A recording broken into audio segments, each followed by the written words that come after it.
დილამშვიდობისა ძვირფასო ტელემაყურებლებო, დღეს 13 თებერვალია, პარასკევი, ეთერში ერთსლოვნების დილა, გეგინი მშვიდობისთან და სოფიო კუჭავასთან ერთად. ყველას მშვიდობიან და ბედნიერ დღეს გისურვებთ. დილამშვიდობისა, მშვიდობიან და ბედნიერ დღეს გისურვებთ მეც ყველას. შევეცდებით საინტერესო გადაცემა შემოგთავაზოთ. ვიდრე გაგაცნობდეთ გადაცემის ანონსს და გეტყოდეთ ვინ იქნებიან ჩვენი სტუდიის სტუმრები და რა თემებზე ვისაუბრებთ მათთან ერთად. ნახოთ პირველ რიგში საეკლესიო კალენდარი და შევიტყოთ ვის ხსენიებს დღეს 13 თებერვალს საქართველოს მართლმადიდებელი სამოციქულო ეკლესია.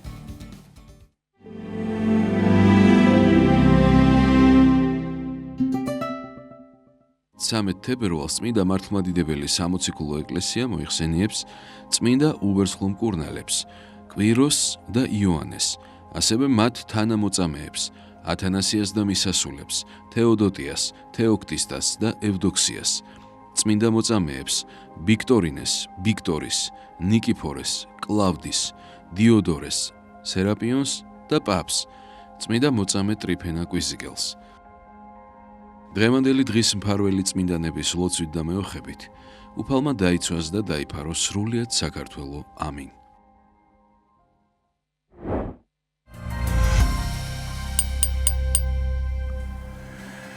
ყველას გილოცავთ დღევანდელი წმინდანების ხსენების დღეს და რაც შეეხება ჩვენი გადაცემის ანონსს. პარასკევია ტრადიციულად ვისაუბრებთ საკვირაო სახარების განმარტების შესახებ. მოძღვართან ერთად შემოგვერთდება ზღვის უბანში მდებარე ბიჭვინთის ყოვლადწმინდა ღვთისმშობლის ხატის სახელობის ტაძრის წინამძღვარი დეკანოზი დავით კონჯარია. მირქმის დღესასწაულსა და სანთლების კურთხევის ტრადიციის შესახებ ვისაუბრებთ ჩვენს მომდევნო სტუმართან ერთად გადაცემის მეორე ნაწილში. შემოგვერთდება ზღვის უბანში მდებარე წმინდა 9 ყრმა კოლაელთა სახელობის ტაძრის მღვდელმსახური დეკანოზი თომა ცეცხლაძე. ეროვნული გალერეა მხატვარ კოკი მახარაძის გამოფენას მასპინძლობს. ქართველი მონუმენტალისტი მხატვრის პირველ სოლო რეტროსპექტიულ გამოფენას ჩვენი გადამღები ჯგუფი ესწრებოდა. გადაცემის მსვლელობისას ვნახავთ სიუჟეტს. ვისაუბრებთ თბილისის სასკოლო ლიგის შესახებ, რომელიც თბილისის მერიის 2025 წლის გამარჯვებული პროექტი გახდა. გადაცემის დასკვნით ნაწილში თემაზე სასაუბროდ შემოგვიერთდება სასკოლო ლიგის პროექტის ხელმძღვანელი ოთარ აფულაძე. ასეთი იქნება ჩვენი დღევანდელი გადაცემა. ახლა ვნახოთ ამინდის პროგნოზი და ამინდის პროგნოზის შემდეგ დავბრუნდებით სტუდიაში მოძღვართან ერთად.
დავრუნდით ეთერში მოძღვართან ერთად შემოგვერთდა ზღვის უბანში მდებარე ბიჭვინთის ყოვლადწმინდა ღვთისმშობლის ხატის სახელობის ტაძრის წინამძღვარი დეკანოზი დავით კონჯარია. დილამშვიდობისა მამა დავით. მშვიდობას გისურვებთ, ღმერთმა დააგლოცოთ და გაგახაროთ. გაიხარეთ, დიდი მადლობა სტუდიაში მობრძანებისთვის. არასკევ დღეს ტრადიციულად ჩვენს გადაცემაში ისიც შესანიშნავ ვსაუბრობთ საკვირაო სახარების განმარტების შესახებ და რომ გავარიებინოთ მაყურებელს, განუმარტოთ ჩვენს მაყურებელს კვირას რა საიკითხავს მართლმადიდებელი ეკლესიამ რევლისთვის. დიახ, ეს გახლავთ საშინელი სამჟავრო შესახებ სახარება და ჩვენ უპირველეს ყოვლისა უნდა ვთქვათ, რომ მოციქულები იწოდებოდნენ ქრისტეს მოწაფეებად. დიახ. და აი ეს არ უნდა დაგვავიწყდეს არასდროს, რომ ჩვენ თავად მუდმივად უნდა ვიყოთ მოწაფეები ქრისტესი და ქრისტეს ეკლესიისა და ეკლესია როგორც თავის შვილებს ისე გამსწავლის მუდამ და ყოველკვირეულად და ყოველდღიურად, თუმცა ყოველკვირეულად გვთავაზობს განსაკუთრებულად მომზადებულ სახარებას, რომელიც არის სასარგებლო სულის ხსნისათვის და აი ჩვენ ვიმყოფებით მოსამზადებელ პერიოდში დიდი მარხვისა და ეს სანატრელი დღეები გვიახლოვდება, სანატრელი დღეები, რომელსაც ქვია სინანული უფლის წინაშე და რომლის დროსაც უფლის მადლი უხვად მოეფინება ჩვენს გულებს, ჩვენს სულს და ის ცოდვის შედეგად მიყენებული ჭრილობები აღიხოცება უფლის მადლით და სიხარული დაივანებს ჩვენს გულში, რადგანაც სინანული გვაერთიანებს, სინანულით ვერთიანდებით ღმერთთან. აღიხოცება ყოველივე ჩვენი დანაშაული და ჩვენი ერთობა ისევ, ესე იგი, გამთლიანდება ღმერთთან ყოფნისა. და აი ჩვენ გავიარეთ, ესე იგი, მეზორე და ფარისევლის კვირა. იქამდე კიდე იყო ზაქის სახარება, წაკითხული, როცა მის სახლში მივა მაცხოვარი, შემდგომ ახლა იყო უძღებიშვილის კვირა და ეს არის გაგრძელება იმ, ესე იგი, სწავლებისა, რომელსაც ეკლესია გვთავაზობს და გვახსენებს იმის შესახებ, რომ აუცილებლად მოხდება მეორედ მოსვლა და ამაზე საუბრობს მაცხოვარი ადამიანებთან და ესაუბრება იმის შესახებ, რომ ის აუცილებლად მოვა ისევ დიდებით უკვე. მოვიდა რა სიმდაბლით, ენით გამოუთქმელი სიმდაბლით, იცხოვრა უპოვარებაში და არაფერი გააჩნდა რა მაცხოვარს, არც ადგილი სამყოფელი, არც არანაირი ქონება არ გააჩნდა მაცხოვარს და თავად მოგვცა სახე, თუ როგორ უნდა ვიმოღვაწეოთ, თავად შეიმოსა კაცობრივი ბუნება და აი დღევანდელი სახარება ეს გახლავთ კაცთმოყვარების შესახებ და მოწყალების შესახებ. ჩვენ უნდა დავინახოთ პირველ ყოვლისა ის, რომ მოწაფეობა ნიშნავს, რომ შენ მუდმივად განისწავლები. შენ არასოდეს მე არ უნდა წარმოვიდგინო, რომ რაღაც რამოდენიმე თუნდაც 10 წელი ვიმყოფები რა ქრისტეს ეკლესიაში, მე უკვე რაღაც, ესე ვთქვათ, უფლება მოვიპოვე იმისა, რომ მოწაფედ არ ვიწოდებოდე, რადგანაც ისე ვიტყვით, რომ თავად მოციქულები მთელი მათი ცხოვრების მანძილზე ქრისტეს მოწაფეებად იწოდებოდნენ და გვაქვს რა სახარება სიყვარულის შესახებ. ჩვენ უნდა გვესმოდეს, რომ სიყვარულს წინ მიუძღვის სიმდაბლე. და აი მაცხოვარი ბრძანებს, რომ ისწავლე ჩემგან, რამე თუ მშვიდვარ და მდაბალ გულით. და აი ზვაობდა მეზვერე.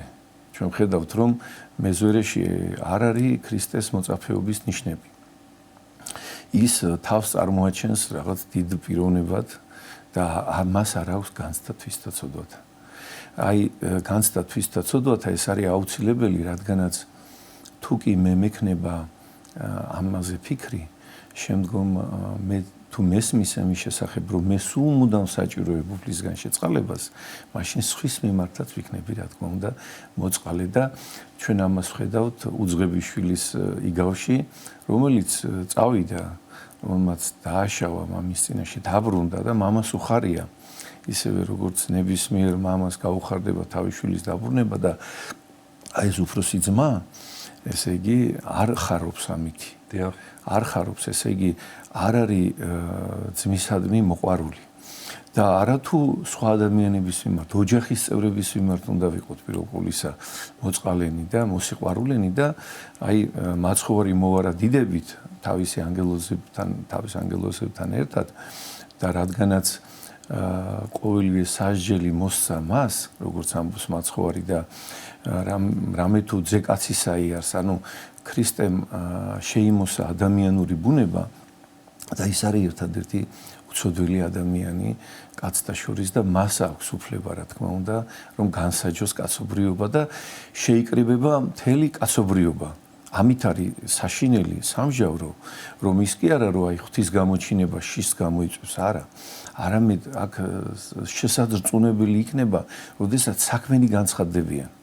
როგორც კეთილნი, ისე უკეთურნი საქმენი და ჩვენ თუნდაც აი ახლა ვიხილეთ მთელმა კაცობრიობამ რაღაც ფაილები გაიხსნა და შესაძრწუნებელი იყო ეს იმდენად ფარდა ეხადა ესე ვთქვათ და აი ესე აიხდება ფარდა, როდესაც აი თუნდაც წმინდათა ცხოვრებას ვკითხულობთ და ვგებულობთ თუ როგორ ესე იგი ცხოვრობდნენ ეს ადამიანები და შესაძრწუნებელია და შიშის მომგვრელია ყოველი ჩვენთაგანისათვის როგორც სიკეთე, ისევე უკეთურება და ესე იგი რამდენ სულზე არის დაუთვალავი ადამიანებზეა საუბარი და აი შეიკრიბება მთელი კაცობრიობა და ანგელოზნი მოვლენ უფალთან ერთად, ანგელოზნი რომელნიც რაც ყოველივე უწყიან ჩვენ შესახებ, ყოველი ჩვენი სიტყვა, ყოველი ჩვენი ფიქრი, ყოველივე უწყია ანგელოზებმა და აი ამიტომ ესე იგი განცხადება ჩვენი საქმენი და ეკლესია გვიწოდებს ყველას, მოგვიწოდებს რომ მოვიდეთ და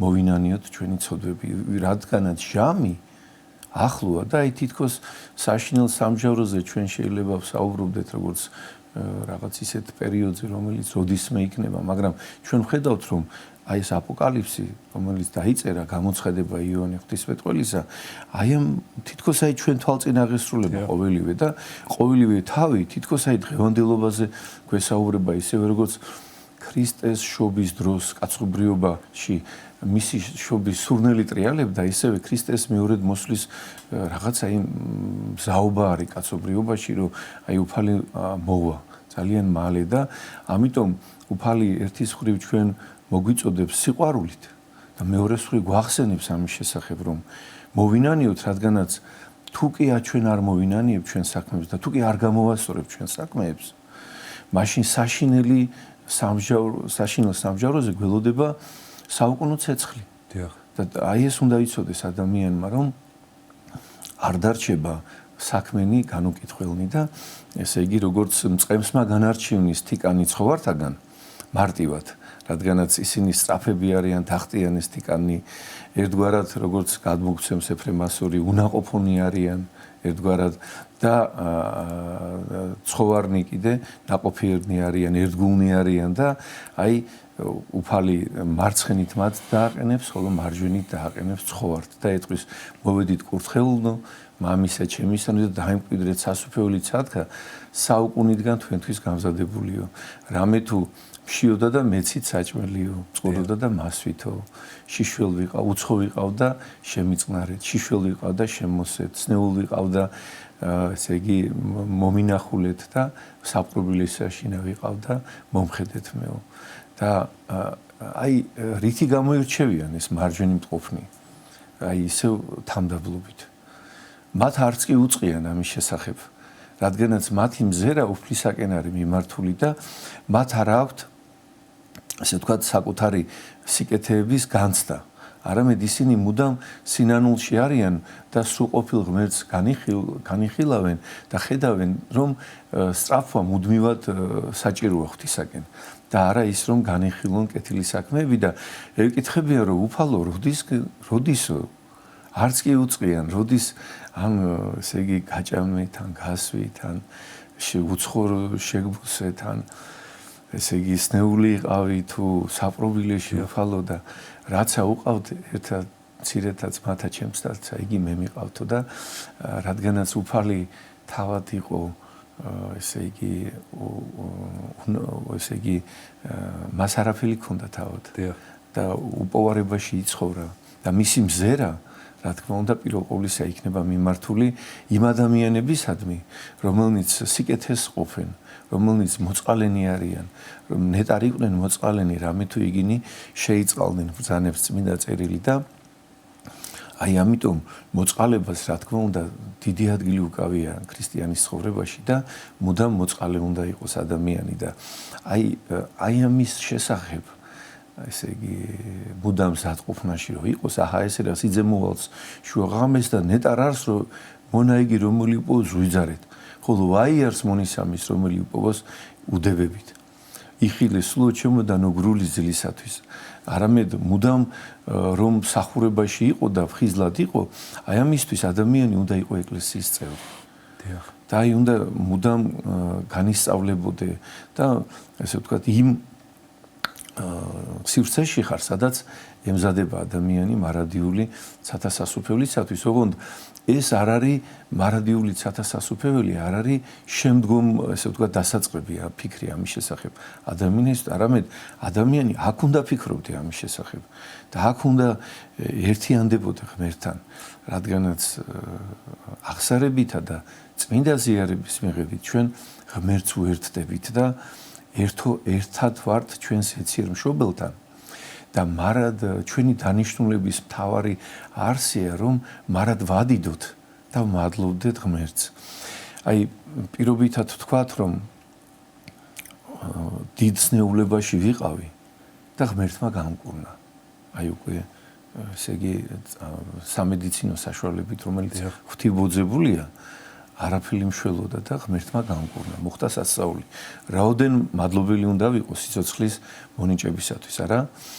და აი ესეთივეა სიცოცხლე რომ მომენიჭა მე არაარსობიდან არსად მომიყვანა.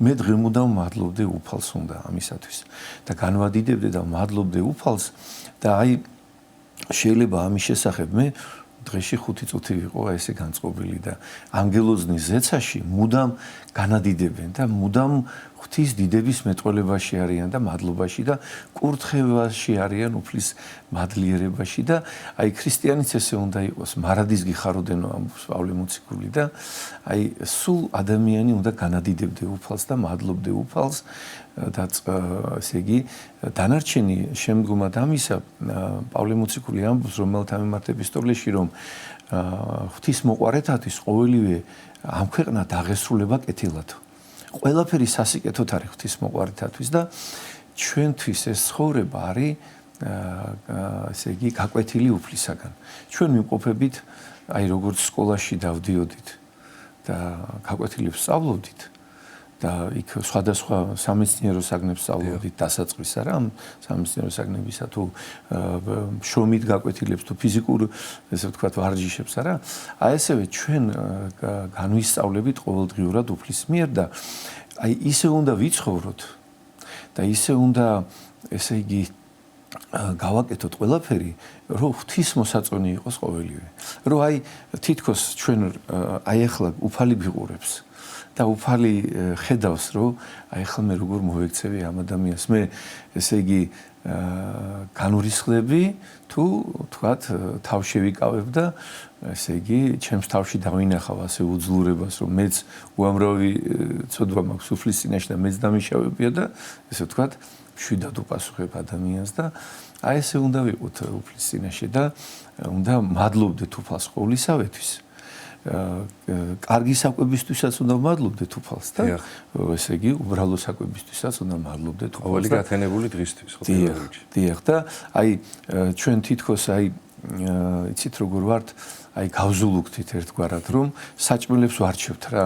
ახლა მე ამას შევჭამა ეს არ მინდა მე ისეთი მინდა ისეთი გემრიელი უფრო სასატკბილობით გამიურჩევდეს და აი რაღაცნაირად ესე იგი აი ზუსტად მარხვა არის ამის სამკურნალო და ადამიანი ამიტომ უნდა მარხულობდე და მუცელს მოუყმობდე მუცელს რომელიც მრავალწოდვასთან არის დაკავშირებული და გონება მთლიანად მის დაქვემდებარებაში აი თუნდაც სიგარეტს მოეწევს ადამიანი თუ რამე სხვას ეს არის მუცლის მოთხოვნა და აი მუცლისგან გონების და სულის განთავისუფლება გახლავთ მარხვა და აი ამას უნდა შევეჭიდოთ რა თქმა უნდა და ეკლესია როგორც მამა ელოდა თავის შვილს უძღებს შვილს აი ასევე ყველა მოძღვარი ნუ ვიტყვით აი ტელემაყურებლებს მინდა მიმართო რომ ნუ ვიტყვით რომ აი მე რაღაც 3-4 წელია მოძღვარი არ მინახია და ვერ მივალ რას ვდანებთ გელოდებით სულ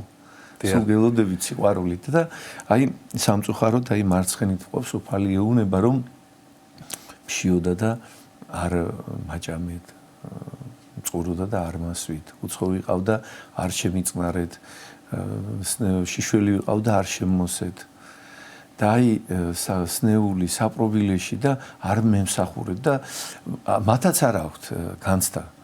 ისინი ამბობენ, რომ სად იყო ესეთი რამე უფალო და მათ არ აქვთ განცდა თვისდაცოდვათა და აი ეს ძალიან მნიშვნელოვანია და ესე იგი მე მახსენდება ერთხელ, როდესაც ესე იგი თითქოს ერთი კვირა ვითმინე და შემდგომ განურისტი ერთ ჩემს მეგობარს და ჩემს მოძღვართან მივედი და უთხარი, რომ აი დიდის დამსახურებით უთხარი, რომ აი ერთი კვირა ვითმენდი თქო და მოუყევი და ზღარო მითხრა, რომ აი შენო ესე იგი არა გაქვსო განცდა თვისდაცოდვათა. შენ რო ეკონოდაო, შენ რო მოწყალებით შეხედავდიო მასო და მასაც აპატიებდიო, მაგრამ რადგანაც არა გვაქვს, აი ეს უნდა შევიმოსო და ამიტომაც არის, რომ ეფრე მასურს აღმოხდა ეს სიტყვები ამ ღირს მამას, დაყუდებულ მამას, ჰეუფალო და მეუფეო, მომანიჭე მე განცდა თვისდაცოდვათა და არა განკითხვა ძმისა ჩემისა, რომელიც არის სიყვარულის საფუძველი. ესე იგი, სიმდაბლით შემოსილობა ჩვენ გვაძლევს სიყვარულის შესაძლებლობას, რომ ჩვენ აი ეს ღვთაებრივი თვისება თავად ღმერთია სიყვარული, როგორც გვეუბნება იოანე ღვთისმეტყველი, აი ამ გზით სიმდაბლით მოიპოვება და ეკლესია, როგორც მსრუნველი დედა თავისი სულიერი შვილებისა, მუდამ აი განგვსწავლის ჩვენ და მადლობთ უფალ ღმერთს აი ამ დიდი წყალობისათვის, რომ აი ეს შესაძლებლობა გვაქვს ამ ქვეყნად და მით უფრო უნდა ვიყოთ ბედნიერი და ესე იგი ხალისიანი, რადგანაც არათუ სიცოცხლე მოგვეცა მხოლოდ ქრისტიანებს, არამედ მარადიული ცხოვრების შესაძლებლობა მოგვეცა, განგვეცხადა. ეს ისე არ არის, ჩვენ ესე არ წარმოვიდგინოთ, რომ ეს უბრალოდ გვაქვს ჩვენ ეს ნიჭი, ეს ტალანტია. მაშ რატო არის, რომ შენს გვერდით მოყვასი არ დადის ტაძარში? იმიტომ რომ შენ განგეცხადა, შენ განგიცხადა უფალმა და ეს არის ნიჭი, რომელიც რა თქმა უნდა გავამრავლოთ ყველა ჩვენთაგანმა და ამისთვის უნდა მადლობდეთ უფალს და ისე ვიტყვით, რომ ამ ტალანტს გამრავლება ჭირდება და ჩვენ შვილებს ჩვენი მაგალითით უნდა გამსავლით. მამა დავით, სინანულსა და თავმდაბლობაზე, მის მნიშვნელობაზე მინდა გკითხოთ, რასაც ეხმიანება ამ კვირის სახარება. განცდა თვისდაცოდვათ, აი ახსენეთ ეს საუბარში და რამდენად მნიშვნელოვანია იწვევს თუ არა სიყვარულს პირველ რიგში უფლისა და მოყვასის მიმართ. აი ოჯახთან მიმართებაში, ოჯახის წევრებთან მიმართებაში სიყვარული ახსენეთ.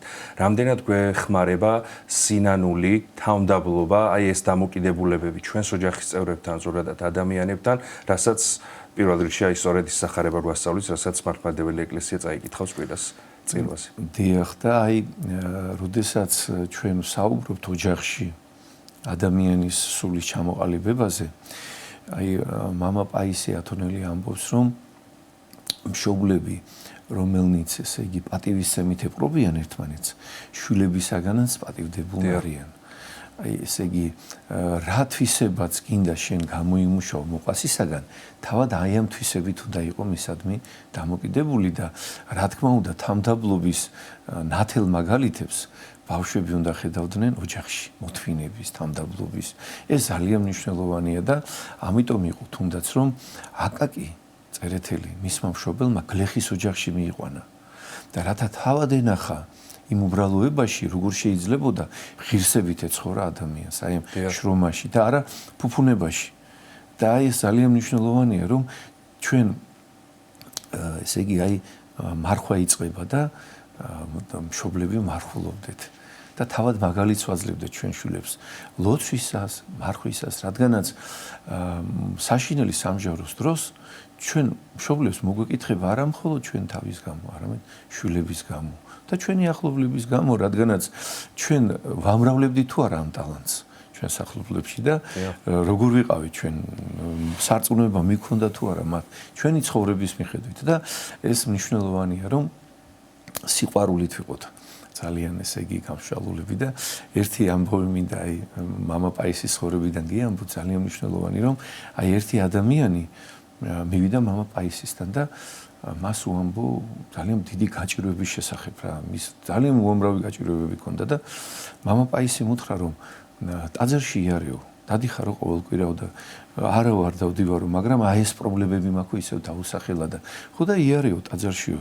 კი ვივლივ, მაგრამ ამ პრობლემებს მამა ხო უნდა ეს იმასთან რა კავშირშიაო და ნახავო, იარეო და ნახავო ღვთისყალობასო და გაოცებული წამოვიდა და ცოტა გაკვირვებულიც იყო და რაღაც აი წყრომაც ჰქონდა რომ სემინარი აკადემია დამთავრებული ადამიანი იყო და ამდენი გზა გამოვიარეო და იმის გამო რომ მამა პაისი ესე თქვაო ჩემთვის რომ ყოველკვირა ტაძარში იარეო და ნუ რა ვქნაო ვივლიო ყოველკვირაო და ერთი წელი გავიდა და ეს გაქრა ეს პრობლემები აბსოლუტურად გაქრა ღმერთმა აღოცა და რის გამო ყოველკვირა დადიოდა ეს კაცი ტაძარში და შემდგომ მივიდა მადლობას მაინც გადაუხდი მამა პაისისო და რომ მივიდა დიდი სიხარულით ეამბურა უთხრა რომ კარგად არის და ყოველგვარ დადიხარო და კი დავდივარ მამაო ამ პრობლემებთან რა კავშირში იყო ეს ჩემი ტაძარში სიარული ამესენიო და შვილო შენ რომ ყოველკვირა დადიხარ ტაძარშიო ახლა შენო მუდმივად ურიგდები ღმერთსო და მშვიდობა გაქვს და ერთობა გაქვს შენს ღმერთთან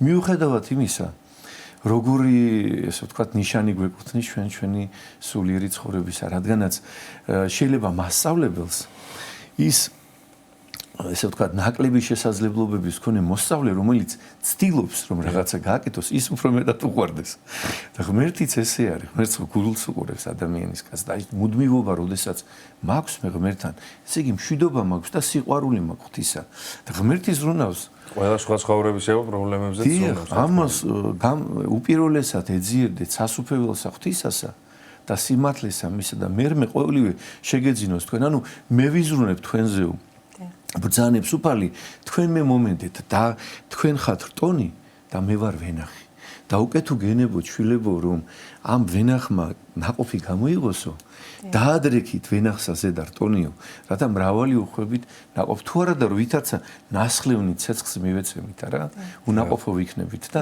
აი ეს არის სასწაული ყოველი დღე არის სასწაული ყოველი დღე არის ბედნიერება კვირას მართლმადიდებელი სამოციქულო ეკლესია მირქმის მიგებების დღესასწაულს აღნიშნავს და 3 წუთი გვაქვს დაახლოებით დარჩენილი და 2 წუთით რომ ვთქვათ ამ დღის მნიშვნელობის შესახებ. დიახ, ეს არის ნამდვილად საოცარი დღესასწაული, როდესაც კაცობრიობისა და ღვთის მირქმა, ანუ ჩახუტება ადამიანისა და ღვთისა. და აი ესე არის ქრისტეს შობამდე მე-3 საუკუნე, როდესაც ეგვიპტის მმართველი პტოლემეოს ფილადელფოსი, რომელმაც მისი ცნობილი ალექსანდრის ბიბლიოთეკა დაარსა და ასევე მოისურვა რომ ებრაელთა წიგნები ქონოდა, საფთურშვილის წიგნები ქონოდა და 70 თარგმნელი გამოითხოვა მღვდელმთავარ ელიოზორისაგან, რომელსაც ესე იგი მოკითხვა და ძღვენი გადასცა, გაუგზავნა თავის წარმომადგენელ ელჩობა და 12 ტომიდან იქნა არჩეული 6 ადამიანი. და ესე იგი ეს ადამიანები წარევლინენ ალექსანდრიაში და ესე იგი მღვდელი სიმეონი იყო ესეთი რომელიც იყო უფალ საბაოთის მსახური და მას ერგო წიგნი ისაია წინასწარმეტყველისა აჰა ქალწული მიუდგეს და შვეზზე ამ წიგნებს თარგმნიდა და აი უნდა ეს ადგილი დაეწერა რომ თითქოს მრავალჯერს ჰქონდა წაკითხული მაგრამ აქ განკვირვება მოიცვა და თქვა რომ როგორ შეიძლება რომ უმამაკაცოდ იშვეს ადამიანიო შვესზე ხო და აი აქ უნდა რომ ჩაესწორებინა თითაკაცი ჩაეწერა ქალწულის ნაცვლად და აი აქ უკვე ხდება ის საოცრება რომელიც უწყებული არის თავად სახარებაში რომ სიმეონი მართალი კაცი რომელსაც უწყებული იყო არახილვა სიკვდილისა ვიდრემდე არ აიხილოს ესე იგი მესია მოსულიო და ესე იგი მას უწყებულ ქონდა ანგელოზისაგან რომ ის არ იხილავდა სიკვდილს ვიდრემდე თავად არ იხილავდა ესე იგი მაცხვარს რომელსაც სთხოვდა ესე იგი კურთხევას და ალოცვას და მარადიული ცხოვრებით აი ესე გაემგზავრებოდა უფლის ხელთაგან და ესე იგი 350 წელმა გამლო იმ დღიდან და ღრმად მოხუცებული ასები წლები იყო გასული,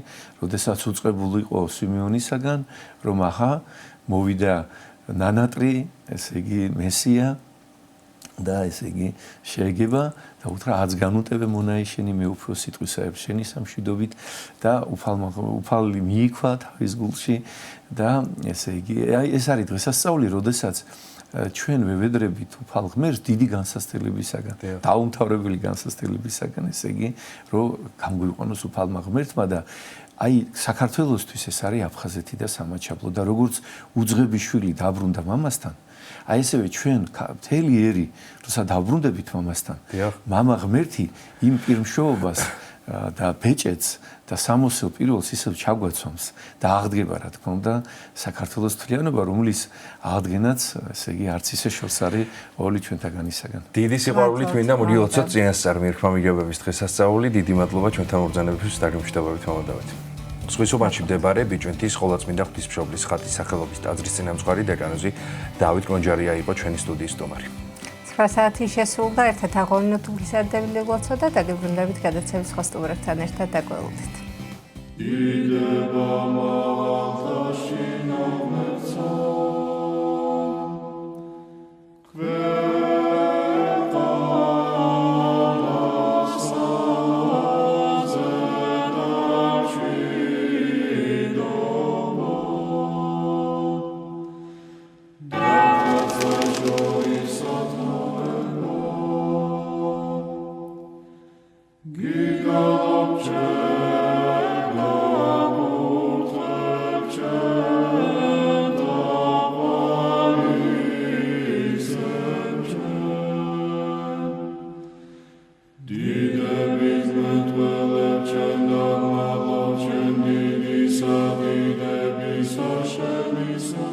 ამაო ჩვენო, რომელი ხარ ცათაშინა, წმინდა იყავ სახელი შენი, მოვედინ სუფევა შენი, იყავ ნება შენი, ვით არცა ცათაშინა, ეგრეცა ქვეყანასა ზედა, პური ჩვენი არსობისა, მომეც ჩვენ დღეს და მომიტევენ ჩვენ თანანადებნი ჩვენი, ვით არცა ჩვენ მიუტევებთ თანამდებთა მათ ჩვენთან. და ნუ შემიყანებ ჩვენ განსაცდელსა, არამედ მიხსნენ ჩვენ ბოროტისაგან. რამე თუ შენი არს სუფევა, ძალი და დიდება, მამისა, დაძისა და წმინდისა სულისა, აც და მარადის და უკუნითი უკუნისამდე. ამინ. მიწყალემე ღმერთო, დიდითა წყალობითა შენითა და მრავლითა მოწყალებითა შენითა ახოცე უჯულოებაი ჩემი. უფროს განბანემე უჯულოებისა ჩემისაგან და ცოდვათა ჩემთაგან გამწმინდე მე. რამე თუ უჯულოებაი ჩემი მეუწყი და ცოდვაი ჩემი წინაშე ჩემსა არს მარადის. შენ მხოლოსა შეგწოდე და ბოროტი შენ წინაშე ვყავ, რათა განმართლე სიტყვათაგან შენთა და ზლოს ჯასა შენსა. რამე თუ ესერა უჯულოებათა შინა მიუდგა და ცოდვათა შინა მშამე დედამან ჩემა. რამე თუ ესერა ჭეშმარიტება შეიყვარე, უჩინონი და დაფარულნი სიბნისა შენისანი გამომიცხადენ მე. მასხურო მე უსუბითა და განწმინდე მე. განბანო მე და უფროს თოვლისაგან სპეტაკნე, მასმინო მე გალობაი და სიხარული და იხარებდნენ ძვალნი დამდაბლებულნი. გარე მიაქციე პირი შენი ცოდვათა ჩემთაგან და ყოველი უჯულოებაი ჩემნი ახოცე. გული წმინდა დაბადე ჩემთანა ღმერთო და სული წრფელი განმიახლე გვამსა ჩემსა. ნუ განმაგდებ მე პირისა შენისაგან და სულსა წმინდასა შენსა ნუ მიმიღებ ჩემგან. მომეცმე სიხარული მაცხოვარებისა შენისა და სულითა მთავრობისათა დამამტკიცე მე. ვასწავლე უჯულოთა გზანი შენი და უღმრთონი შენ და მოიქცენ. მიხსენ მე სიცხთაგან ღმერთო, ღმერთო ცხოვრებისა ჩემისაო. იხარებდეს ენა ჩემი სიმართლესა შენსა, უფალო, ბაგენი ჩემნი აღახვენ და პირი ჩემი უთხრობდეს ქებულებასა შენსა. რამე თუ უკეთუმცა გენება, მსხვერპლი შემცა მეწირა, არამედ საკვერთხი არ აგთნდეს. მსხვერპლი ღმრთისა არს, სული შემოსრული, გული შემოსრული და დამდაბლებული ღმერთმა არა შეურაცხყოს. კეთილი უყვა უფალო ნებითა შენითა სიონსა და აღეშენენ ზღუდენი იერუსალიმისანი, მაშინ გთნდეს მსხვერპლი სიმართლისა შესაწირავი და ყოვლად დასაწველი, მაშინ შესწირნენ საკურთხეველსა შენსა ზედა ზვარაკნი.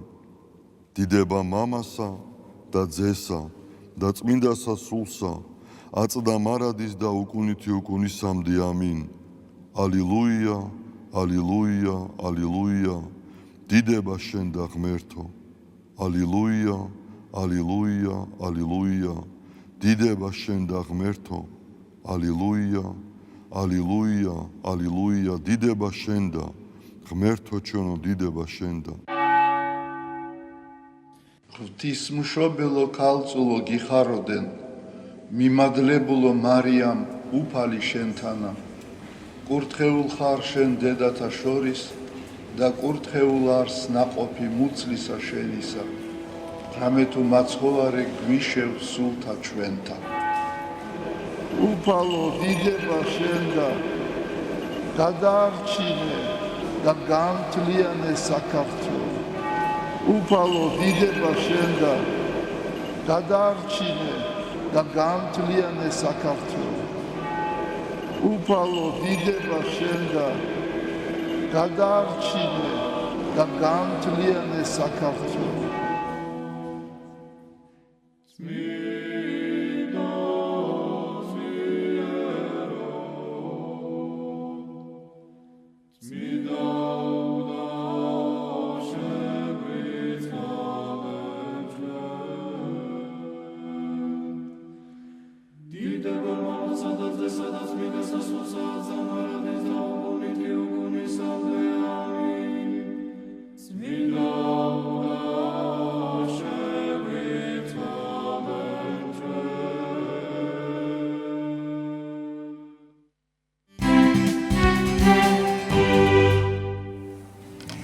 გრძელდება ჩვენი გადაცემა, ჩვენს ეთერში ახლა სიუჟეტის დროა. ეროვნული გალერეა მხატვარ კოკი მახარაძის გამოფენას მასპინძლობს. ქართველი მონუმენტალისტის მხატვრის პირველ სოლო რეტროსპექტიულ გამოფენას ჩვენი გადამღებით ჯგუფი ესწრებოდა. ნახოთ სიუჟეტი.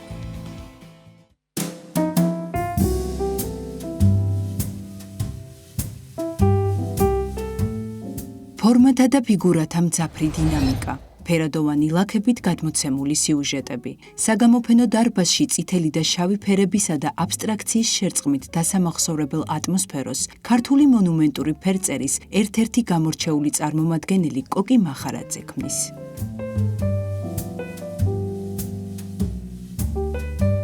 მრავალი წლის გასვლის შემდეგ მხატვრის შემოქმედება ფართო დამთვალიერებლისთვის პირველად გამოიფინა. ექსპოზიციას დიმიტრი შევარდნაძის სახელობის ეროვნული გალერეა მასპინძლობს. საგამოფენო დარბაზში სიმბოლისტურ მეტაფორული კომპოზიციებით დატვირთული ეროვნული თემატიკის ნამუშევრებია წარმოდგენილი. კოკი მახარაძე 61 წლის ასაკში გარდაიცვალა და არც მანამდე და არც მერე მისი სოლო გამოფენა არასდროს ყოფილა. მე შემთხვევით აღმოვაჩინე მისი ჩანახატები ძალიან პატარა ზომის. და მაშინ მივხვდი, რომ ეს იყო ის, რომელიც აუცილებლად უნდა ენახა ფართო საზოგადოებას და აქედან წამოვიდა იდეა.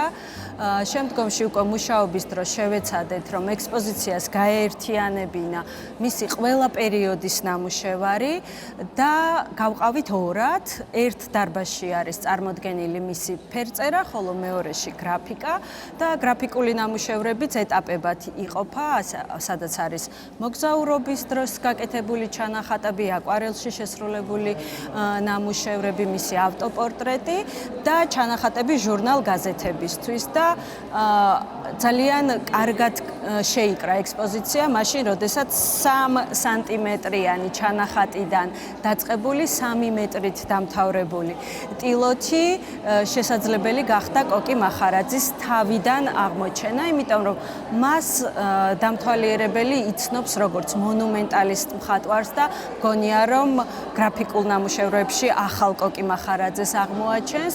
საექსპოზიციოდ სპეციალურად მომზადდა მისი ყველაზე ცნობილი ნამუშევარი მიწა ქართული, რომელიც 50 წელზე მეტია არ გამოფენილა და კიდევ ერთი ნამუშევარი მისი საეტაპო ეს არის სისხლითა და מחვილით, რომელიც საქართველოში არასდროს ყოფილა გამოფენილი და დამთვალიერებელი პირველად ნახავს. ფერმწერის შვილი, თავად მხატვარი მიშა მახარაძე დიდი სიამაყით საუბრობს მამის შემოქმედებით ცხოვრებაზე და ამბობს, რომ კოკი მახარაძის ხელოვნების სიდიადე განუსაზღვრელია. ზუსტი შემფასებელი დედაა, რა თქმა უნდა, მთელი ცხოვრება ვის მასთან გაატარა. და დიდი მადლობა მას, რომ ესეთი მეგზურობა გაუწია, მაგრამ მე პატარაობიდან მახსოვს ეს დაუშეტელი ენერგიის კაცი, მოფუსფუსე, შრომელი, არა მარტო ტილოებთან და ნახატებთან, არამედ თვითონ იყო არქიტექტორიც. თავის სახლი თავის ხელით ააშენა. ერთი 4 ბუხარი თვითონ ააშენა. არაჩვეულებრივი პერსპექტივის მცოდნე, რომელიც ჩანს მის სურათებში, მათემატიკის მცოდნე. და იყო ცაცი ამავე დროს და წერა ისე შეეძლო, რომ ესე იგი სარკით შეგეძლო მერე წაგეკითხა. უკვე ღმრთ წერა შეეძლო. უნიჭიერესი უშრეტი ენერგიის და საოცარი ფანტაზიის ადამიანი იყო. მამის გავლენა ის რომ მე მხატვარი ვარ, დედაც მხატვარია და მოქანდაკე. და ასეთ ოჯახში გავიზარდე. მაგრამ მე ვთვლი რომ კოკის მასშტაბი უკვე სოფლიო კლასის არის და ძალიან სასიხარულოა რომ ეს საქართველოს მონაპოვარია ესეთი მხატვარი და ესეთი ადამიანი. საგამოფენო სივრცეში ცალკე კუთხე ეთმობა კოკი მახარაძის სოციალისტური ნამუშევრების სერიას, რომელზეც ხელოვანი 1960-70-იან წლებში მუშაობდა. ისე მოხდა რომ ეს კოკი მახარაძის პირველი სოლო გამოფენაა, რადგან მისი მასშტაბურობის გამო ვერ ხერხდებოდა ნამუშევრების მოგროვება. ამხელა კარებები არ არსებობდა უბრალოდ და კარებები რო გაიზარდა უკვე შეიძლება დიდი ნამუშევრების შემოტანა. ვცდილობ რომ საერთოდ მამის კოპირება კი არ გავაკეთო და მისი გზა კი არ გავიმეორო, მისი გზა უფრო გავაგრძელო. ამიტომ ჩემი ნამუშევრები ცოტა განსხვავებულია ხედვით. მაგრამ ტექნიკური თვალსაზრისით რა თქმა უნდა გავს, კი. მაგრამ ვცდილობ იმ მასშტაბს მივახციო, მაგრამ არ გამომდეს, რაც კოკი იყო.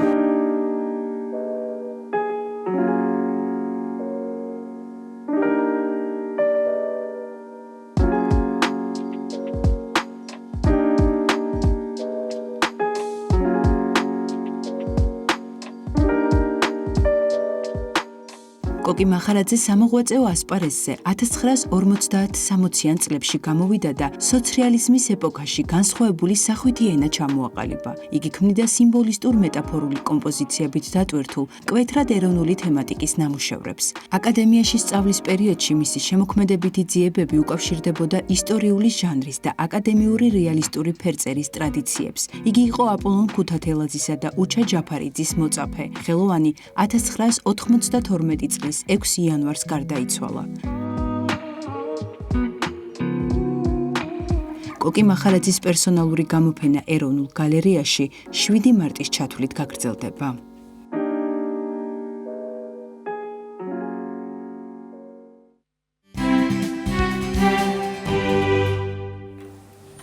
დავბრუნდით პირდაპირ ეთერში სტუმართან ერთად მირქმის დღესასწაულსა და სანთლების კურთხევის ტრადიციების შესახებ ვისაუბრებთ ჩვენ სტუმართან ერთად წმინდა 9 ყრმა კოლაელთა სახელობის ტაძრის მღვდელმსახური დეკანოზი თომა ცეცხლაძე. დილამშვიდობის დაგვეცეთ მამხები. დილამშვიდობის. მადლობას მოგახსენებთ მობრძანებისთვის და დრო რომ გამონახეთ.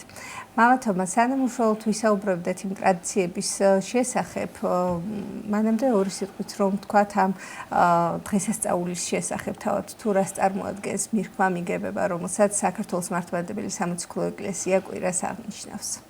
დიდება უფალს ყველაფრისთვის, სანამ ამ საკითხზე დავიწყებდი საუბარს, ერთი რამ მინდა პირდაპირ ეთერით გავაკეთო. დღეს ჩემი მეუღლე არის იუბილარი. აქედან სიყვარული და პატრიოტიზმი მიუღწევს. ჯანმრთელობა და ბედნიერება არ მოკლებოდეს. ამინ და ღმერთმა ბედნიერი ამყოფოს. ხა რაც შეეხება მირქმის დღესასწაულს. მარტო მირქმის დღესასწაული მარტო დღესასწაულად არ უნდა განვიხილოთ. მისი არსი უნდა ვეცადოთ, რომ დავინახოთ და ხლა რა არის ეს მთავარი დასანახი ამ ამბავში. მირქმის დღესასწაული არის განხორციელებული, განკაცებული ღმერთის ტაძარში მისვლა. როდესაც მოხუცის ვიმოვნი შეეგება მაცხოვარს და გულში ჩაიკრა. ეხლა ნახეთ აქ როგორი ამბავია. მირქმა ეს არის ძველი აღთქმის და ახალი აღთქმის შეხვედრა. ეს არის მოლოდინის გამართლება. ეს არის ნამდვილი სიცოცხლის დაბრუნება დედამიწაზე. ეს არის ნამდვილი ჭეშმარიტი ნათლის შემოსვლა სამყაროში. ეს არის ძველი აღთქმის ტაძრის ახალი აღთქმის სინათლით განათლება და შესაბამისად ახალი აღთქმის ეპოქის, ჭეშმარიტი ნათლის ეპოქის, ჭეშმარიტი ნათლის დედამიწაზე მოფენის ეპოქის დასაწყისი. ეს არის თაობათა შეხვედრა, ეს არის ძველის და ახლის შეხვედრა. ოღონდ თაობათა შეხვედრა არა ისე, რომ ძველი უპირატესია და ახალი უმცირესი, არამედ ისე, რომ ახალი ძველს განაახლებს და თვითონ როგორც ძველის დასაწყისი და როგორც ახლის დასაწყისი და როგორც მარადიულობის დასაწყისი გვევლინება ამ სამყაროში. მართალი სვიმეონი რატო არის გახარებული? და როგორც საოცარ სიტყვებს ამბობს, აც განუტევე მონაიშენი მეუფეო სიტყვისაებს შენისა მშვიდობით, ანუ გარდაცვალების მომენტი მას უხარია, რატო იცით? იმიტომ რომ მართალი სვიმეონი თავისი ცხოვრების მიზანს არის უკვე მიღწეული.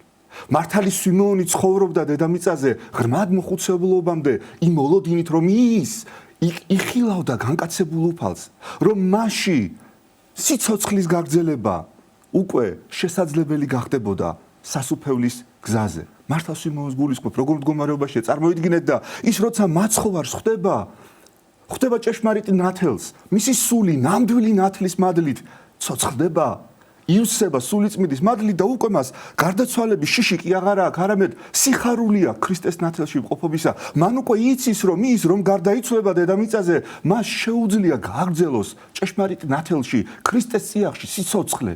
ამიტომაც ის შვიდად ეუბნება უფალს, რომ აც განუტევე მონაიშენი მეუფეო. ანუ აღარ აქვს მას შიში ამა ქვეყნის სიცოცხლის დასრულებისა.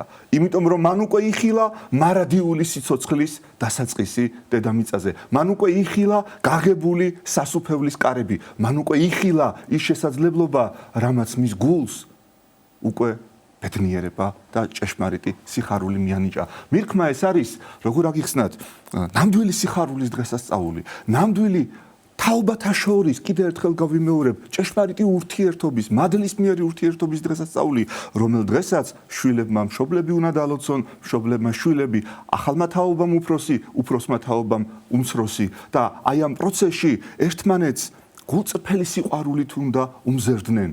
უმცროსმა თაობამ მადლობა უნდა უთხრას უფროს იმ გამლილი გზისთვის, იმ შრომისთვის, იმ თავდადებისთვის, რაც უფროსმა თაობამ გაიარა და უფროსმა თაობამ უნდა აკურთხოს და უნდა სიყვარული და სიხარულით გზა მისცეს იმ ახალს, რაც უკვე ახალგაზრდა თაობაში არის ჩადებული. მოკლედ დაახლოებით აი ესეთი ამბავია მირქმის სიხარული ჩემთვის პირადად. სანთლების კურთხევის ტრადიციაზე და ზოგადად ტრადიციებზე მინდა გკითხოთ მირქმა მიგებების დღესასწაულს რაც უკავშირდება იგივე ლამპრობას, ხო, რასაც უწოდებთ და უწმინდესი სლოცვა კურთხევით ბოლო წლებში განსაკუთრებული სიხარულით აღინიშნება მირქმა.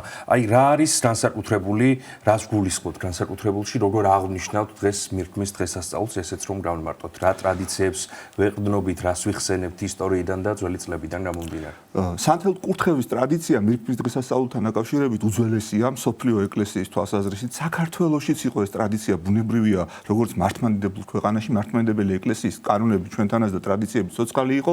სამწუხაროდ დროთა და ვიცით ჩვენი ისტორია როგორი რთული იყო, ჟამიანობის, ცუდი ჟამიანობის გამო ყველგან ვერ შენარჩუნდა ეს ტრადიცია, მაგრამ აი ხა ჩანს ზუსტად ეკრანზე ანთებული სანთელი მაცხოვრის ქვევით.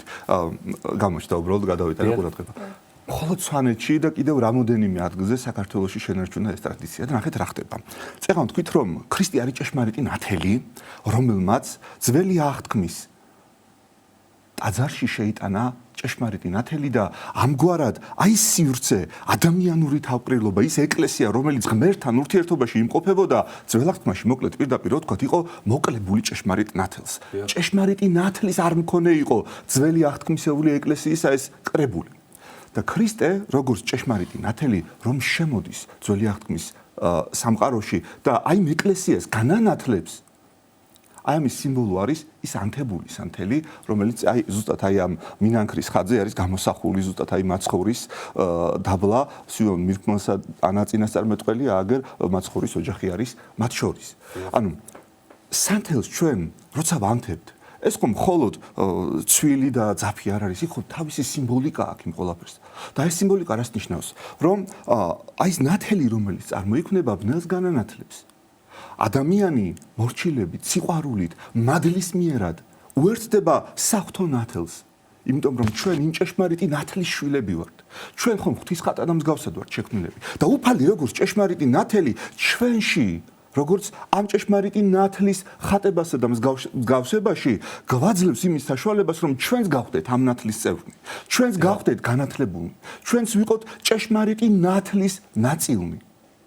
ჩვენ რას ვამბობთ ადამიანზე? მოინათლა, რას ვამბობთ ნათელღებულია, რას ვამბობთ რო გარდაიცვლება ნათელში იყოს, ეს ყველაფერი ქრისტეს ნათელს უკავშირდება. იმ ნათელს, რომელმაც სამყარო შექმნა, იმ ნათელს, რომელმაც ჩვენ შექმნა, იმ ნათელს, რომელსაც ყველას ბედნიერება სურს, იმ ნათელს, რომელსაც სურს, რომ ყველა კარგი იყოს, ყველა კეთილი იყოს, ყველა წარმატებული იყოს, ყველა ბედნიერი იყოს, იმ ნათელს, რომელსაც ყველას კარგად ყოფნა უნდა. მაგრამ სამწუხაროდ ჩვენ ადამიანები ხშირად ამ ნათელზე უარს ვამბობთ და ამ ნათელს უგულებელყოფთ ჩვენში. არ ვაძლევთ ჩვენს თავს იმის საშუალებას, რომ ამ ნათლის წევრნი ვიყოთ. არ ვაძლევთ იმის საშუალებას ჩვენ თავს, რომ ეს ჭეშმარიტი ნათელი ჩვენშიც ნათელი გახდეს და ჩვენც გავხდეთ მერე სხვისთვის ნათელი. წესით ესე უნდა იყოს, ჩვენ რო ნათელს მივიღებთ, ჩვენც ნათელს უნდა გადავსემდეთ სხვას, იმიტომ რომ ყველანი ჩვენი დები და ძმები არიან ქრისტეში. და აი ეს ერთობა ქრისტეს ნათლით უნდა იყოს გაბრწყინებული. და ეს სანთელთა კურთხევა, რა თქმა უნდა, ამას გულისხმობს. ჩვენ როცა ეკლესიის მხრიდან საეკლესიო ტრადიციაში სანთელს ვაკურთხებთ, იქ კონკრეტულად აი სანთელიც კი იკურთხება, მაგრამ სიმბოლიკა ის არის, რომ თითოეული სანთელის სინამდვილეში ჩვენც ვართ. არა მხოლოდ ის ფიზიკური სანთელი იკურთხება, რომელიც ფიზიკურად დაინთება და აინთება, არამედ ჩვენც ვიკურთხებით, როგორც ჭეშმარიტი სანთელნი, ჭეშმარიტი ნათლის შემქმნელნი სხვა ადამიანებისთვის. დააკვირდით, აი, სანთელი ჩამოღვენთილია, რო ანთია ჩამონაღვენთი ეტყობა ხატწერაზე, ანუ იკონოგრაფია რო შეიქმნა, შეეძლოთ, რომ უბრალოდ სანთელი გაეკეთებინათ, მაგრამ დამდნარი სანთელი ეტყობა. ანუ ეტყობა ის, რომ სანთელი თვითონ დადნა, თვითონ დაიხარჯა, თვითონ დაიწვა, თვითონ შეეწირა მსხვერპლად იმისთვის, რომ სხვისთვის გაენათებინა. ქრისტემ ეს გააკეთა. თვითონ შეეწირა მსხვერპლად კაცობრიობისთვის, თვითონ დახარჯა თავისი სიცოცხლე იმისთვის, რომ ჩვენ გავენათლებინეთ და ჩვენ როგორც ქრისტიანები ვალდებულები ვართ ჩვენც ასე ვიცხოვროთ. ჩვენც უნდა დავიწვათ, ჩვენც უნდა დავიხარჯოთ, ჩვენც უნდა ჩავდნეთ თუ საჭიროა იმისთვის, რომ სხვას ნათელი შეუქმნათ, იმისთვის, რომ სხვა გავანათლოთ, იმისთვის, რომ სხვას ჭეშმარიტი ნათლის გემოგავაგებინოთ. ეს ყველაფერი გულისხმობა ალბათ სწორედ იმ ტრადიციაში, როდესაც ბავშვები მიდიან უფროსებთან და ხდება სანთლების გაცვლა, ამ რიტუალის შესახებაც თუ შეიძლება ასე ითქვას, რომ ზუსტად აი მან მივდიოდით. ესე იგი, არამხოლოდ ის, რომ სიმეონი მოხუცი იყო და ყრმა ახალშობილი შვილი იყო, არამხოლოდ ეს, არამედ სიმბოლურად ჩვენ რას ვაკეთებთ ამით. მე როგორც ახალგაზრდა და როგორც ხანდაზმული, თქვა, რომელ დროშიც გინდა იქიდან ვილაპარაკოთ, როცა ვაკურთხებ საპირისპიროთ ან ახალგაზრდას ან ხანდაზმულს და ის რომ მე მაკურთხებს, ეს სწორედ აი ეს კავშირია, რომ მე ვაღიარებ მის ღვაწლს, როცა ახალგაზრდა ვარ და ვიღებ მისგან კურთხევას, რომ მეც ანალოგიურად ქრისტეს ნათელს ვემსახურებოდე და ჩემს ქვეყანას, ჩემს ერს, ჩემს ოჯახს, ჩემს საზოგადოებას გაუძღვე მერე უკვე ჩემი დახარჯული ენერგიით, ჩემი როგორც სანთლის დანთებით, აი ესე დავენთო და ვემსახურო სხვას და უფროს კიდევ პატივს ვცემ. ნუ პირიქითაც ასე, ანუ თაობათა შორის ურთიერთობა. ეს სანთლის გაცვლა ზუსტად იმას გულისხმობს, რომ მან უფროსმა მე უმცროს კურთხევა მომცა, უმცროსმა უფროსის მადლიერებით მივეციე სანთელი და მადლობაც გამოვხატე და მისგან ასევე კურთხევა მივიღე, რომ მეც ანალოგიურად ვიღვაწო და ვიშრობ, ანუ თაობათა შორის კონფლიქტს აგვარებს. ნაკეთ და ახალი აღთქმის დიახ, რა თქმა უნდა, პიროვნულად ეხლა ცოტა ამ კონტექსტში ვლაპარაკობ, ამ კონტექსტით ბევრჯერ უსაუბრეთ ალბათ, მაგრამ აი ამ თვალით მინდა დავინახოთ, რომ დღეს საზოგადოებაში რა არის ყველაზე მეტად გავრცელებული, რომ უფროს თაობას არ ესმის უმცროსი ამბობს უფროსზე, რომ ესენი ჩამორჩნენ, უფროსი ამბობს უმცროსზე, რომ რა ვიცი ეს როგორი ახალგაზრდობა მოდის, ვერ გავიგეთ, ხო არის ეს პრობლემები. აი ერქმის დღესასწაულზე აი ეს კონფლიქტი ქრება. იმიტომ რომ უფროსი თაობის და უმცროსი თაობის სიყვარული შეერთება ხდება. უფროსის მხრიდან იმ გამოცდილების, იმ ღვაწლის, იმ ნათლის გადაცემა ხდება უმცროსი თაობისადმი, რომელიც ცხოვრებაში უფროს თაობას აქვს, ხოლო უმცროსის მხრიდან პატივისცემით მიღება ამ კურთხევებისა და აღიარება იმ ღვაწლისა, რომელიც უფროსმა თაობამ გასწია, ანუ კონფლიქტს აგვარებს ეს. რეალურად ეს ხდება. პატრიარქი რატო ამბობს, რომ დალოცეთ მშობლებო თქვენი შვილები. არა მხოლოდ იმიტომ, რომ მადლი გადავიდეს, არამედ იმიტომ, რომ სიყვარული გაცოცხლდეს. მე თუ არ ლოცავ ჩემ შვილს, შვილი თუ არ მლოცავს მე, ჩვენ თუ ერთმანეთს არ ლოცავთ, ჩვენ თუ ერთმანეთს სიტყვოთი არ მოვექეცით, პავლე მოციქული რო გვეუბნება, იყავით ერთმანეთისთვის ტკბილები იყავითო ჩემოძვირფასებო. როგორ საოცარ რაღაცას ამბობს, ტკბილები იყავით ერთმანეთისთვისო. და აი ამ სიტყვის ქმნის, ამ სიტყვას შექმნა შეუძლია ამ პროცესს. წელიწადში ერთხელ მაინც, როცა ახალგაზრდა თაობა დაფიქრდება უფროსის ღვაწლზე და მას ისე კი არ შეხედავს როგორც ჩამორჩენილს და როგორც ძველ დროში ჩარჩენილს, არამედ გააცნობიერებს, რომ ეს უფროსი თაობა რო არ ყოფილიყო, თვითონ საერთოდ არ იქნებოდა. და როდესაც უფროსი თაობა ახალგაზრდას ისე შეხედავს, რომ ჩემს სიცოცხლეს რა აზრი აქვს, თუ ამ ახალგაზრდა თაობამ სწორად არ იცხოვრა, თუ ამ ახალგაზრდა თაობაში არ გაგრძელდა ჩემი ღვაწლი, მაშინ ეს ერთობა დაირღვევა. და ეს მირქმის დღესასწაული ერთგვარად აი ამ ერთობის ხელშემწყობი არის. სიყვარულს ახსენებს ორივეს ერთმანეთის. დღეს ასევე მიცვალებულებსაც მივეგებებით, ასე ვთქვათ, ხომ საფლავზე გავდივართ, რომ ვახაროთ უფლის განკაცება. დიახ, მიცვალებულებსაც ულოცავთ. მიცვალებულებსაც ვახარებთ.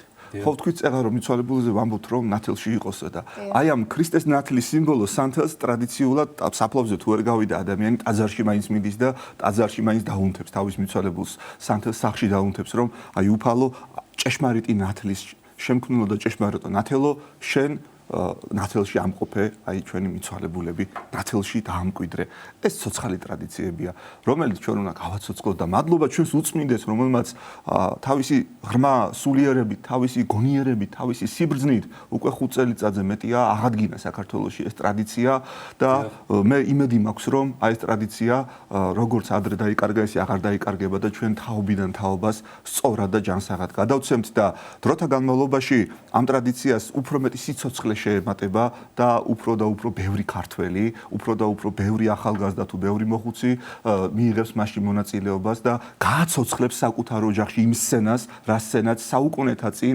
20 საუკუნის წინ იმ დიდებულ ტაძარში ყრმა მაცხოვრისა და მოხუცებული სვიმონის შეხვედრით მოხდა. გავაცოცხლოთ ჩვენს უფალი ჩვენს გულებში, მივიღოთ უფალი ჩვენს გულებში. დაუთმოთ მას ჩვენ გულებში ადგილი და მისი ნათლით გავინათლოთ გულები. არა მხოლოდ ფიზიკური სანთელი დავანთოთ, არამედ ჩვენც როგორც სანთლები დავენთოთ და ასე შევქმნათ ერთობლივად დიდი ნათელი. წინასწარ გილოცავთ მირქმო მიგებების დღესასწაულს და დიდი მადლობა რომ იყავით ჩვენი სტუდიის სტუმარი დაგემშვიდობებით. მადლობა თქვენ. მადლობთ მოგზაურობისთვის.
ღმერთი, სამშობლო, ადამიანი.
დავბრუნდით ეთერში სტუმართან ერთად ვისაუბრებთ თბილისის სასკოლო ლიგის შესახებ, რომელიც თბილისის მერიის 2025 წლის გამარჯვებული პროექტი გახდა. თემაზე სასაუბროდ შემოგვერთდა სასკოლო ლიგის პროექტის ხელმძღვანელი ოთარ აბუაძე. დილომშვიდობისა ოთარ, დიდი მადლობა მობრძანებისთვის. დილომშვიდობისა, დიდი მადლობა მოწვევისთვის, მივესალმები მაყურებელს. პირველ რიგში გილოცავთ მნიშვნელოვან წარმატებას, რაც მოახსენეთ უკვე მაყურებელს. 2025 წლის გამარჯვებული პროექტი გახდა სასკოლო ლიგა. როგორ მოვიდა ეს წარმატება, როგორ მოხვედით დღევანდელ დღემდე ეს ყველაფერი რომ მოგვიყვეთ, როგორ იყო 2025 წელი ზოგადად პროექტისთვის, თქვენი საქმიანობისთვის? კარგი, შევეცდები თბილისის მერია, რომელიც გახლავთ ჩვენი პროექტის თბილისის პროექტის თბილისის სასკოლო ლიგის მთავარი დამფინანსებელი და მთავარი პარტნიორი დაარსებიდან მხარს უჭერს ამ პროექტს, რა თქმა უნდა. თვითონ ეს პროექტი თბილისის საკრებულოში მოხდა ამ პროექტის ინიციირება სპორტის კომისიაში და ყოველი შემდეგი წელი თბილისში, მე ეს უკვე რეგიონებშიც გაიშალა, წინა წელთან შედარებით არის, რა თქმა უნდა, უკეთესი, ბევრად უფრო მეტი საინტერესო კომპონენტისგან შემდგარი სპორტის სახეობები ემატება, ასაკობრივი კატეგორიები ემატება, ელექტრონული პორტალი და ზოგადად ელექტრონული მხარდაჭერა იხვეწება, უფრო მეტი პრიზებია, უფრო მეტი კერძო სექტორია ჩართული სპონსორების სახით, ასე რომ ყოველწლიურად ხდებოდა ამ პროექტის განვითარება 2025 წელიც, რა თქმა უნდა, გამორჩეული იყო 15 სახეობაში ჩატარდა სასკოლო ლიგა თბილისში. 2025 წელს ჩვენ ასევე ორი ასაკობრივი კატეგორია დავამატეთ და აი 5 წლიანი განვითარების სტრატეგიული გეგმით, რომელიც 2023 წელს მივიღეთ, მივდივართ ცოტა გადაჭარბებით. და რა თქმა უნდა, ურმესი მადლობა მინდა გადაუხადო თბილისის მერიას, თბილისის საკრებულოს ამ პროექტის პირველ რიგში მხარდაჭერისთვის და მერე აი ჯილდოს გადმოცემისთვის, რომელიც რა თქმა უნდა мотиваციის ნაწილშიც და ზოგადად კერძო სექტორთან ურთიერთობის კუთხითაც ძალიან დაეხმარება პროექტს, რომ კიდევ უფრო განვითარდეს. ლევანდელი წელი კიდევ უფრო უკეთესი იქნება, რა თქმა უნდა. ოთარ, სპორტის სასახეობები იყო, თქვათ და ამ წლების განმავლობაში კიდევ რა სახეობები დაემატა და რა საპირობთ სამომავლოდ კიდევ რომ შემატოთ? დიახ. ძირითადად სათამაშო, რა თქმა უნდა, სათამაშო სახეობები ეს არის ფეხბურთი, ფრენბურთი, კალათბურთი, ხელბურთი, გუნდური სპორტის სახეობები, თუმცა არის ძალიან ბევრი ოლიმპიური სახეობა, რომელიც ნაკლებად პოპულარული არის დღეს ქვეყანაში. ეს არის ფარიკაობა, ფარიკაობაზე ხამას თლად ვერ ვიტყვით, სანდრო ბაზაძეს გამო ბოლო წლებში პოპულარული გახდა, თუმცა საკმარისი არ არის ეს, რა თქმა უნდა. მოიტანა ხომ მნიშვნელოვანი წარმატება. რასაკვირველია, პნევმატური იარაღის სროლა არის, მშვილდოსნობა, ანუ სპორტის ის სახეობები, სადაც ჩართულობა ნაკლები არის. ჩვენი გენერალური სპონსორი არის საქართველოს ბანკი და ასევე გვყავს სპონსორი თბილისის ჯგუფი, რომელმაც სასკოლო ლიგის ბაზა გაგვიკეთა. ამის გარდა მას აქვს აკადემია, ასე ვთქვათ, სპორტის სახეობებში და აი მაგალითად პირობითად ვამბობ, არის უფასო სამთვიანი კურსები ფარიკაობაში 15 წლამდე ბავშვებისათვის, შემდეგ მათში ტარდება სასკოლო ლიგა და გამორჩეულები ვინც არიან, ვიზაც ფედერაცია გვეტყვის, რომ გამორჩეულები არიან, სანამ სკოლის მოსწავლეები იქნებიან, ყველანაირად უზრუნველყოფს სასკოლო ლიგა მათ საწვრთნელ პროცესს. ამ სასკოლო ლიგის აკადემიაში ირიცხებიან და ასე, ანუ გარდა იმისა, რომ ეს რაც არის დანიშნულება სასკოლო სპორტის, რომ ეს იყოს მასობრივი და ჯანსაღი ცხოვრების პოპულარიზაცია, აი ეს პროფესიონალ კომპონენტიც მოქმედებს აქ სპორტის იმ სახეობებში განსაკუთრებულად მნიშვნელოვანი არის, სადაც ნაკლები ჩართულობა არის ბავშვების, ჩვენ ამას ვახალისებთ ფარიკაობაში და პნევმატური იარაღის სროლაშიც იგივეს ვაპირებთ, ეხა ნაწილობრივ უკვე დაწყებულია ეს პროცესი და დიახ, მოთხოვნა მეტი იყოს და პროფესიონალური მიმართულება, ასე ვთქვათ, რომელიც მერე ფედერაციებს ეხმარებათ ახალგაზრდა ტალანტების აღმოჩენაში. მაგალითად ფარიკაობაში უკვე როგორ ხდება ჩართვა სკოლებში, თქვათ, თუ აი როგორ არის ეს მიღება, ხდება, რაც გარკვეული კონკურსები არის საჭირო რომ გაიარონ, რომ ამ პროექტებში ჩაერთონ, თუ როგორ არის ეს მიღების პროცესი ესეც რომ? ყველა სახეობა, 15 სახეობა როგორც გითხარით, საწყის ეტაპზე, როდესაც პირველად ტარდება სახეობა, იქ სატესტო ტურნირი არის და შეზღუდული რაოდენობის მოთამაშეები ჩართო, შემდეგ ყოველი შემდეგი სეზონში უკვე ვისაც სურვილი აქვს, ეს არის ღია რეგისტრაცია, ეგზავნებად სკოლებს, განათლების სამინისტროც არის ჩართული და გვეხმარება ამ პროცესში და ასევე ელექტრონულად შეუძლიათ მათ რეგისტრაცია გაიარონ. თავარია სურვილი. თავარია სურვილი, და.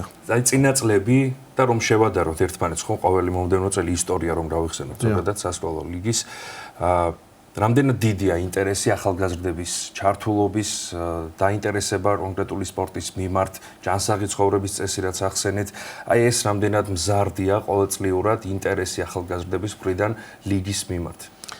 სასკოლო ლიგას აქვს ძალიან ბევრი სპეციალური კომპონენტი და ინსტრუმენტი. გაიარა ბუნებრივია ხომ ეს იმისთვის რომ მოტივაციაზე იმუშაოს ახალგაზრდებში, ანუ თვითონ ღონისძიებები ძალიან მაღალ დონეზე ტარდება, ბევრი გამოკითხვა, სახალისოა და ერთი დიდი ოჯახია, ასე ვთქვათ, სადაც ყველას სიამოვნებს მონაწილეობა და ეს ძალიან მნიშვნელოვანი არის მათ შორის ეს თანამედროვე ხა გაჯეტების პერიოდში რთულია ანუ პირობითად თუ 15 წლის წინ რაღაც ძალისხმევა გჭირდებოდა რომ ახალგაზრდობა ჩაგერთოს სპორტში, დღეს შეიძლება 15-ჯერ უფრო მეტი ძალისხმევა გჭირდებოდეს მაგისთვის და აი სპეციალურად ამისთვის აქვს ეს კომპონენტები, ასე რომ ჩვენთან მონაწილეობა ძალიან უხარიათ. ყოფილა შემთხვევები ახალგაზრდები არიან, კი ბატონო, სკოლის მოსწავლეები, მაგრამ საქართველოს ჩემპიონატებშიც მონაწილეობენ ზოგიერთი. და ჩემპიონატის თამაში გაუცდენიათ სასკოლო ლიგის გამო. კარგი არ არის, ცუდი არის ჩვენ ვთქვათ. მაგრამ ანუ ძალიან პოპულარულია ნამდვილად და ყოველწლიურად იზრდება ეს პოპულარიზაცია. ამაში მხარს გვიჭერს ყველა პარტნიორი, ვინც არის ჩართული და რა ვიცი. ჯერ კიდევ არის ძალიან დიდი გზა გასავლელი იმისთვის, რომ სრულყოფილი რა შეხება დაჯილდოებას, როგორ ხდება თქვათ, რა ჯილდოები არის, რა პრიზები არის გამარჯვებულებისთვის? ანუ რა თქმა უნდა ყველა ტურნირი, ყველა სახეობაში იმართება ტურნირი, გოგოებში, ვაჟებში, ასევე არის გუნდური, არის იქ მედლები, თასები, სუვენირები, ანუ რაც არის ზოგადად, ამის გარდა არის ფასიანი საჩუქრები, ჩვენ ყავს პარტნიორი ორგანიზაციები, რომლებიც ფასიან საჩუქრებს აწესებენ. იმართება ასევე წლის შემაჯამებელი ღონისძიებები, სადაც წლის სასკოლო ლიგელები, ასევე მასწავლებლებით, სპორტის მასწავლებლებით ჯილდოვდებიან. წელსაც გველისეს, რა თქმა უნდა. ზოგადად დიდ ყურადღებას ვაქცევთ პატარ-პატარა საჩუქრებს. ბავშვებისთვის ძალიან მნიშვნელოვანია. რა თქმა უნდა, ეს ფასიანი საჩუქრებია, თუმცა ესე იგი ძალიან ესეთი სასიამოვნო მათთვის, ასევე არ გვავიწყდება სკოლის მასწავლებლები, სპორტის პედაგოგები, რომლებმაც ამ პროექტით ესე იგი ფიზკულტურის გაკვეთილებს განსაკუთრებული მნიშვნელობა მიანიჭეს და ეს იყო ხომ ალბათ ბოლო წლებში პრობლემასთან დაკავშირებული, ხო? დიახ, რა თქმა უნდა, საბჭოთა კავშირის დაშლის შემდეგ ჩვენთან სპორტული სისტემა მოიშალა და ფიზკულტურის გაკვეთილები ფიქცია იყო, რეალურად იქ არაფერი არ ხდებოდა. ჩვენ თვითონაც გვაქვს მე მგონი გამოსტილი. გაცდენის საშუალება იყო კარგი ხო გაკვეთილი. გაცდენის და არაფრის კეთების. ხო და ახლა რა თქმა უნდა იცვლება ეს ზოგადად სახელმწიფოს მიერ სახელმწიფოს ჩართულობით ყოველი შემდეგი წელი ეს არ ეხება მარტო სასკოლო ლიგას, ზოგადად სპორტის ორგანიზების თვალსაზრისით ყოველი შემდეგი წელი ბევრად უფრო უკეთესი არის ვიდრე წინა და ძალიან სწრაფი ტემპებით გეომეტრიული პროგრესიით ვითარდება ეს. თქვენი სამომავლო გეგმები როგორია? რა თქმა უნდა, არ დაჯერდებით მხოლოდ ამ ერთ გამარჯვებას. წინ კიდე ძალიან ბევრი პროექტი და სიახლე შეიძლება რომ შესთავაზოთ ახალგაზრდებს. დიახ, რა თქმა უნდა, ჩვენ გვაქვს გეგმა 5 წლიანი განვითარების, რომლის მიხედვითაც 2028 წლისთვის სისტემატურად ჩართული მოსწავლეების რაოდენობა უნდა 100,000 გადასცდეს. საუბარი არ არის ერთჯერად აქციებზე, ანუ რაღაც ოლიმპიური სისტემით ერთჯერად ტურნირზე, არამედ საუბარი არის მთელი სასწავლო წლის განმავლობაში აქტიურ ჩართულობაზე სპორტულ ცხოვრებაში და სპორტულ ტურნირებში. ამ გეგმას მივყვებით, როგორც წეგან მოგახსენეთ, გადაჭარბებით და დარწმუნებულები ვართ, რომ აი ჩვენი პარტნიორების მხარდაჭერით 2028 წლისთვის ამას მივაღწევთ. შემდეგ უკვე ახალი განვითარების გეგმაზე მუშაობთ უკვე და ის თქვათ, იმის მიხედვით გავაგრძელებთ მე კიდევ უფრო მეტის გაკეთება. წლევანდელ წელსაცთან მომდევნო წლებშიც გისურვებთ დიდ წარმატებას და გილოცავთ კიდევ ერთხელ ამ დიდ წარმატებას, რასაც ქვია ეს 2025 წლის გამორჩეული პროექტი თბილისის მერიის. დიდი მადლობა. არაერთი გამარჯვების შესახებ მოგვიწევს კიდევ ამ ეთერში საუბარი. მადლობა მობრძანებისთვის და გამშვიდობებით ოთარ. სასკოლო ლიგის პროექტის ხელმძღვანელი ოთარ აბულაძე იყო ჩვენი სტუდიის სტუმარი. ხმამდელი გადაცემა დასრულდა. გაგინებს იწვევზე სოფიო კუჭავა თქვენთვის მუშაობდით ამ დროის განმავლობაში. ყველას მადლობას მოგახსენებთ ყურადღებისთვის. მშვიდობიან და ბედნიერ დღეს გისურვებთ ყველას. გილოცავთ წინასწარ მიღწევების დღესასწაულს. შაბათ-კვირას არ ვიქნებით ეთერში და ორშაბათს დაგიბრუნდებით უკვე. ნახვამდის.